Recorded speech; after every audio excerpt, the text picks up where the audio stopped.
Hey guys, this is Louis Bonacore, and sorry that my hair looks wet. I just took a shower. So with that aside, I'd like to make a top 10 list on the best superstars of 2017. Well, to be more specific, the top 10 best WWE superstars of 2017.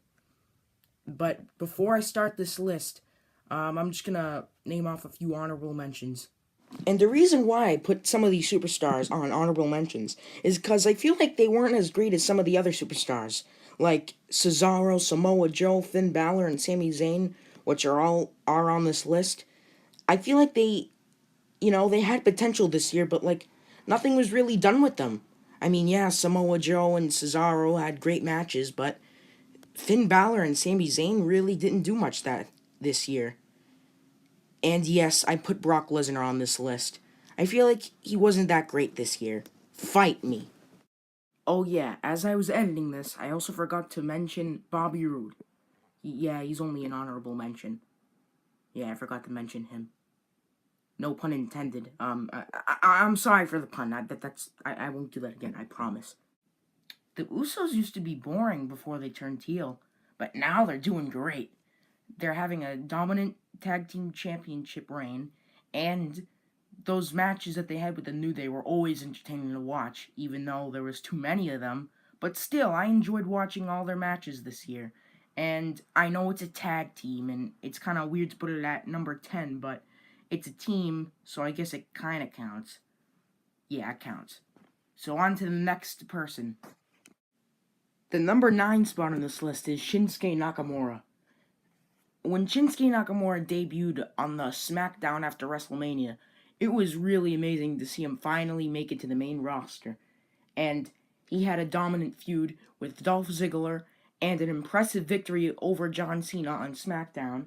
And even though the Shinsuke Nakamura and Jinder Mahal feud wasn't that great, at least he was in championship matches.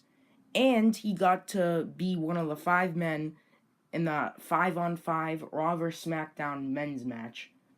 Yeah, and that's pretty cool that he got to represent SmackDown. And it's a shame that Shinsuke Nakamura didn't win any championships this year, but maybe we'll get more out of him next year. Although Neville might not be here anymore, he was the best cruiserweight champion we had this year. He had great matches with Akira Tozawa and Austin Aries, and it was a shame that he had to lose the championship to Enzo Amore because it caused him to leave. And I don't blame Neville. He deserved more than that. Even though he was the best cruiserweight champion this year, he left because he lost to Enzo Amore, which I'm kind of mad about because he was pretty damn good this year.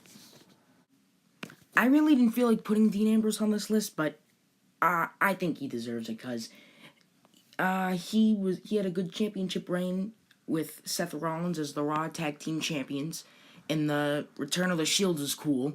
And I feel like he had some pretty decent matches this year. That's pretty much all what I have to say about Dean Ambrose.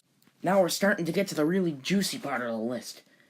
Number 6 is Seth Rollins, because he also had that tag team reign with Dean Ambrose, and the Return of the Shield was cool, and Seth Rollins never ceases to amaze me. I might have not liked him when I was younger because I was an idiot, but by far, Seth Rollins is the best member on the Shield, and he always will be. Sorry, Dean Ambrose, you're still pretty cool. No, I'm not putting John Cena as number 5 just because he's my favorite wrestler. He actually deserved it. I mean, come on. He became a 17-time world champion. 16-time, tying Ric Flair's record. And he had amazing promos with The Miz and Roman Reigns. Yes, I said Roman Reigns. And even though he went away to shoot movies for half of the year, he still had good matches. And, he had some of the best promos this year with The Miz. Oh my gosh, those were amazing. And with Roman Reigns, a good promo. John Cena, you can make almost anybody look good. Although Kevin Owens had a better 2016, his 2017 was still pretty damn good. as the Universal Champion for the first 2 months. And, you know, it was a shame that he had to lose the belt to Goldberg so they could have a Universal Championship match with Goldberg and Brock Lesnar at WrestleMania instead of Kevin Owens and Chris Jericho. But anyways, he still had a great feud with AJ Styles and Shane McMahon, and the whole thing how Sami Zayn turned heel was pretty interesting until after Hell in a Cell. But still, Kevin Owens did really damn good this year. Keep it up, Kevin Owens. Number 3 on this list is The Miz, and I've seen other top 10s like this, and I'm surprised The Miz wasn't anywhere to be found, because damn it, The Miz deserves it, because he is one of the best Intercontinental Champions of all time. If not, he is the best Intercontinental Champion of all time. He cut so many good promos against the likes of John Cena and Daniel Bryan. And he's had so many great matches this year, but it's a shame he had to lose the title against Roman Reigns of all people. AJ Styles had many great matches this year with the likes of John Cena, Shane McMahon, and Kevin Owens. That's why I put him at the number 2 spot. And he is finally the WWE Champion again, and he beat that stupid Jinder Mahal, thank God. AJ Styles, you deserve it. You are great. But there is only one person who is more phenomenal than you this year. Jinder Mahal is number 1. Jinder Mahal is daddy. Ha ha ha. Roll XD. Nah, I was just kidding. Get reverse titty twisted and reverse pranked, bro.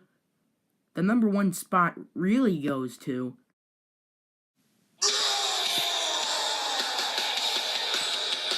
Braun Strowman, without a doubt, is the best WWE superstar of 2017. Braun Strowman used to suck in 2015 and early 2016, but then came 2017, and he had many great matches with the likes of Brock Lesnar, Samoa Joe, Roman Reigns, and even more. And Braun Strowman had many awesome moments, like when he put Roman Reigns in the back of the ambulance and he drove into the wall at Great Balls of Fire, or when he threw the announcer's table onto Brock Lesnar at SummerSlam. Braun Strowman, you are indeed the best WWE superstar of 2017. It's too bad you couldn't become Universal Champion, though. I hope you guys enjoyed this video. I put a lot of work and effort into it. And if you guys agree with my list, leave it down in the comment section below. But if you disagree, put in your top 10 WWE Superstars of 2017 in the comments section below. If you guys want me to do a top 10 worst WWE Superstars of 2017, leave it in the comments below.